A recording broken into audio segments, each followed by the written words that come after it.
Teva Poisson, candidat numéro 3, est originaire de Tahiti. Il habite la commune de Mataya. Teva a 27 ans et mesure 1,83 m. Adepte du street workout et du football, Teva travaille la terre et est gérant d'une entreprise agricole. Vote pour le candidat numéro 3, Teva Poisson, en envoyant Mister Tahiti 3 par SMS au 77 99. Billets en vente à la boutique Tahitian Box à Mamao ou sur le site mrtahiti.com. Ete o one o tfar I te tia numera toru roto te maitir à Mr. Tahiti, Teva Yorana. Yorana Emiri. Pour nos téléspectateurs et téléspectatrices, est-ce que tu pourrais nous donner ton nom de famille, ton âge et ta commune d'origine? Alors, je me présente, Poisson Teva, candidat numéro 3, et je viens de Veirao. D'accord. Que fais-tu dans la vie, Teva? Alors, je suis agriculteur engagé sur les hauteurs de Punui. C'est quoi agriculteur engagé? Est-ce que tu peux nous expliquer avec des mots simples, avec tes mots tout simplement? Alors, agriculteur, tout simplement, celui qui travaille la terre, et puis engagé dans la transmission et la protection justement de nos valeurs culturelles. D'accord. Voilà. Et de quelle manière cultives-tu cette transmission? Est-ce que tu reçois du public chez toi ou des enfants peut-être? Alors j'ai l'occasion d'organiser des activités ludiques avec des élèves de CM1 de la classe de Taharu, donc, qui s'est effectué lundi dernier. Oui. Donc on essaye de leur apprendre à marcoter, à bouturer, organiser une petite cueillette de citron, faire une citronnade et puis une course d'orientation basée sur la recherche des plantes. En fait. Voilà. On essaye de rendre ça ludique pour les enfants de manière à ce qu'ils aiment ça et qu'ils puissent justement en parler à plus de monde. Et c'est les petits qu'on veut toucher pour qu'ils deviennent plus grands et plus forts. Et justement, à l'issue de ces journées, quel est le retour que tu as des enfants ou peut-être des professeurs de leurs enseignants? Alors forcément, j'ai partagé ça sur mes réseaux sociaux.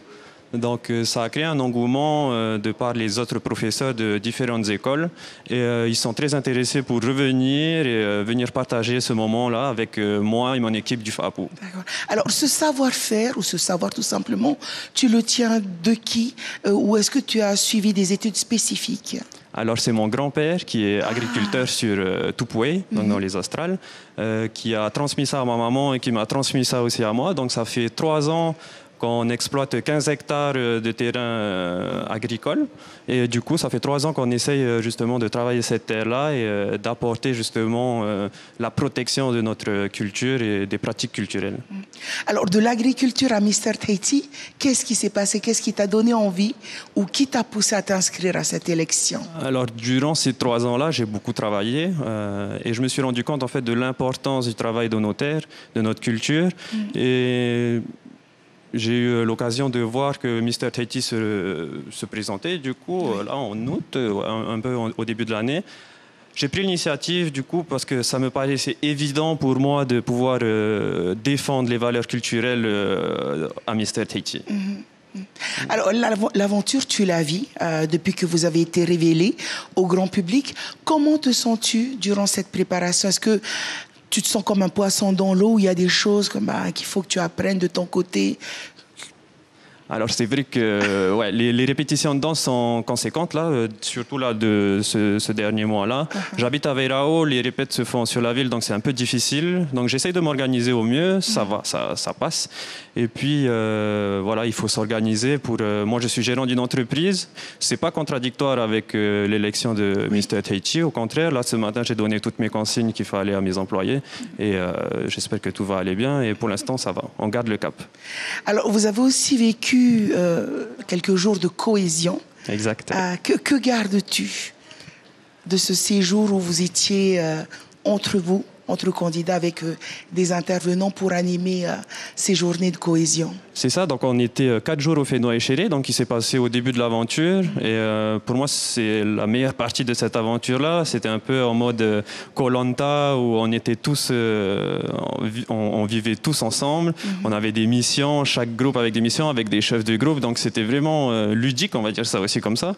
Et on a appris beaucoup de choses. Donc le Whenua-Echere, c'est peut-être une partie de l'île où les gens ne sont jamais allés. Donc moi, j'en fais partie. Je ne suis jamais allé alors que j'habite à Veirao. Et puis, c'est vraiment, on a appris à se connaître, on a appris à rencontrer de nouvelles personnes, on a appris des choses qu'on ne savait pas faire aussi, dans la pêche au filet, on a fait des randonnées, on a pris des photos. Enfin, c'était chargé, mais surtout très instructif.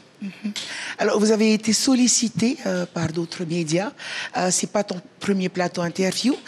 Quelle image souhaiterais-tu qu'on garde de toi à l'issue de cette belle aventure? Tu vois, lorsqu'on prononce le nom Teva Poisson, qu'est-ce que tu as envie que les gens se rappellent au travers de tes différentes interventions? J'aimerais qu'on retienne quelqu'un d'engagé, quelqu'un qui veut aider la population tahitienne et qui veut préserver justement notre culture et notre identité culturelle. Alors, je te laisse le temps de lancer un appel aux téléspectateurs, téléspectatrices à voter pour toi. Si tu as un message, une tenue pour te soutenir le 7 octobre, je te laisse la parole.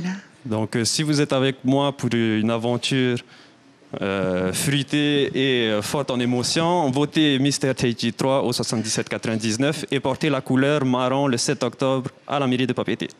Maruru Teva, merci d'être venu dans notre émission, puis bon courage pour cette préparation. Merci.